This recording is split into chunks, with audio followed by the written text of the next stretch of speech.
नाज़रीन, मैं हूं आपकी मेज़बान किंजा फरमान और आप देख रहे हैं खबरकार। नाज़रीन, आज की वीडियो में हम आपको बताएंगे कि कायदे आज़म का सफ़र आखिरत कैसा था, कायद का कफन कैसा था, कायद की वफ़ात पर किन लोगों ने खुशियां मनाई और कायद की वफ़ात पर सियासत करने वाले कौन थे, कायद की वफ़ात पर क्या सरकारी ऐलान जारी हुआ। नाज़रीन, गुज़िश्ता कई वीडियोस में हमने सितमगर सितंबर के हवाले से बात की है। कहीं वो जापान में सितमगर था तो कभी भारत में।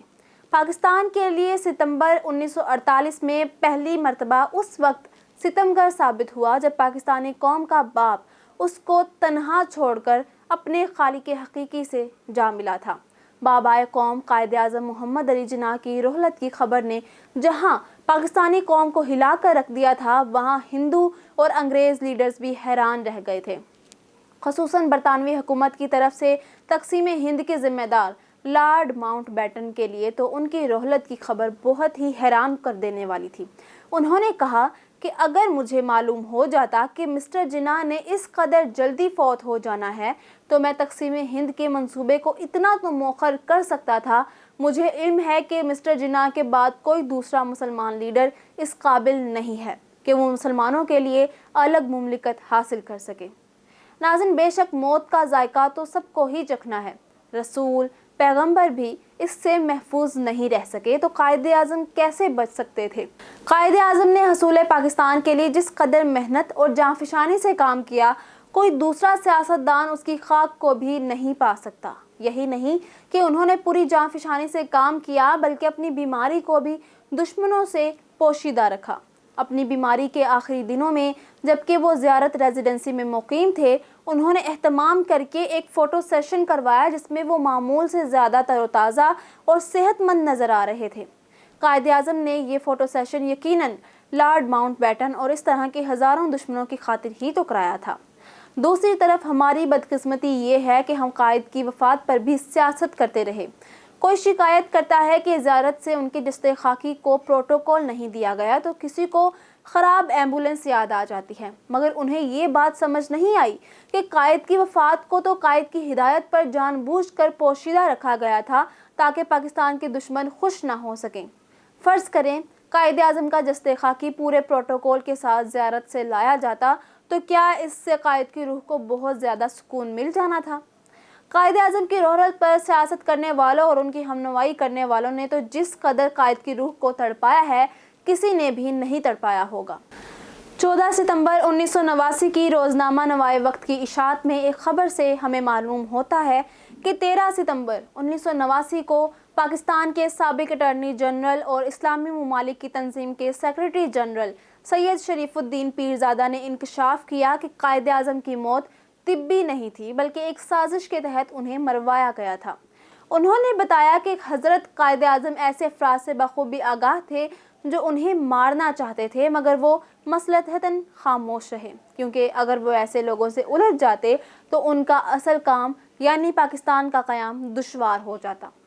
नाज़रीन, शरीफुद्दीन पीरज़ादा ने 1941 से 1944 तक कायदे आज़म के साथ एजाज़ी तौर पर बतौर सेक्रेटरी खदमात अंजाम दी थी। कायदे आज़म की ज़ेरे निगरानी काम करने से उन्हें कानून के शोबे में बहुत कुछ सीखने को मिला। उन्होंने 1945 में गवर्नमेंट कॉलेज बम्बई से कानून की डिग्री हासिल की और फिर लिंकन्स इन लंदन से लॉ की।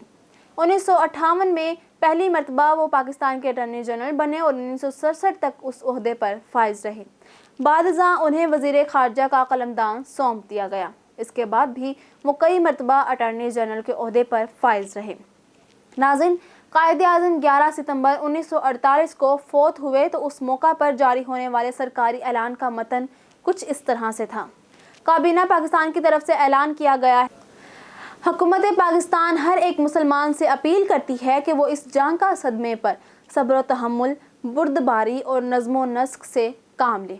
इस पुराशुभ दौर में जबकि हमें कायदे आज़म के रहनुमाओं की अशद ज़रूरत थी, कायदे आज़म हमें दागे मुफारकत देकर जन्नतुल फिरदौस को चल दिए। काबीना पाकिस्तान इस हादसा जांका पर मोहतरमा मिस फ़ातिमा जिन्ना और कायदे आज़म के दीगर रिश्तेदारों और सारी कौम से गहरी हमदर्दी का इजहार करती है। सरकारी तौर पर ऐलान किया गया कि कायदे आज़म मोहम्मद अली जिन्ना का जनाजा 12 सितंबर 1948 को 3 बजे بعد دوپہر فوجی اعزاز سے گورنمنٹ ہاؤس سے اٹھایا جائے گا اور 5 بجے نمائش گراؤنڈ میں جامعہ مسجد کے قریب شیخ الاسلام علامہ شبیر احمد عثمانی جنازہ پڑھائیں گے اور جامعہ مسجد کے احاطے میں سپرد خاک کیا جائے گا۔ حکومت پاکستان مسلمانوں سے اپیل کرتی ہے کہ جنازے کے ہمراہ نظم و نسق کو قائم رکھیں اور صبر و تحمل سے کام لیں۔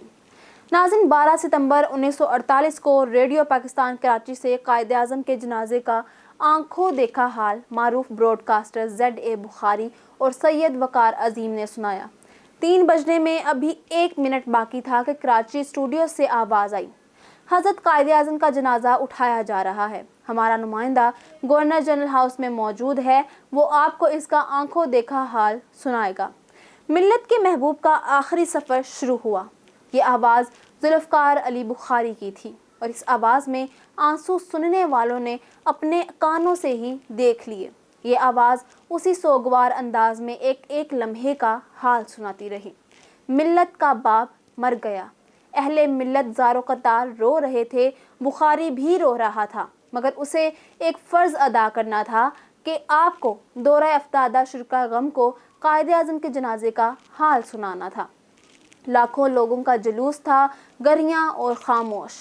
جلوس قائد اعظم کے جنازے کو لیے آگے بڑھتا گیا۔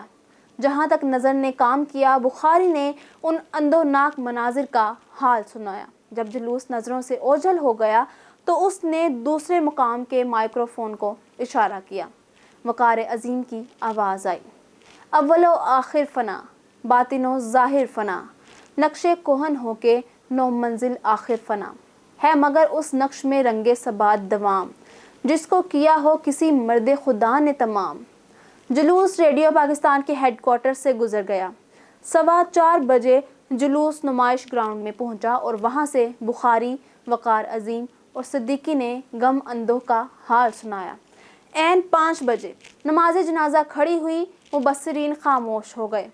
اللہ اکبر کی آواز آئی۔ عام طور سے تکبیر میں شوکت، عظمت، سطوت اور جلال ہوتا ہے، آج کی تکبیر میں غم اور حزن و ملال کے جذبات تھے۔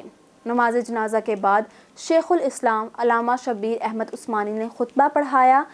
منشی عبدالرحمن نے اپنے ایک مضمون بابائے قوم میں قائد کی تدفین کا آنکھوں دیکھا حال بیان کرتے ہوئے لکھا ہے کہ ان کے لیے کوئی خاص تابوت نہیں بنوایا گیا تھا، بلکہ قریب کی مسجد سے ایک عام تابوت منگوایا گیا تھا۔ اس میں کھجور کے پتوں والی معمولی چٹائی بچھائی گئی۔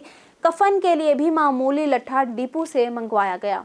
تابوت پر محض ایک پاکستانی پرچم ڈالا گیا، دیگر کوئی قیمتی چادر وغیرہ نہ ڈالی گئی۔ پرچم کے اوپر سر کی جانب تھوڑے سے پھول رکھے تھے۔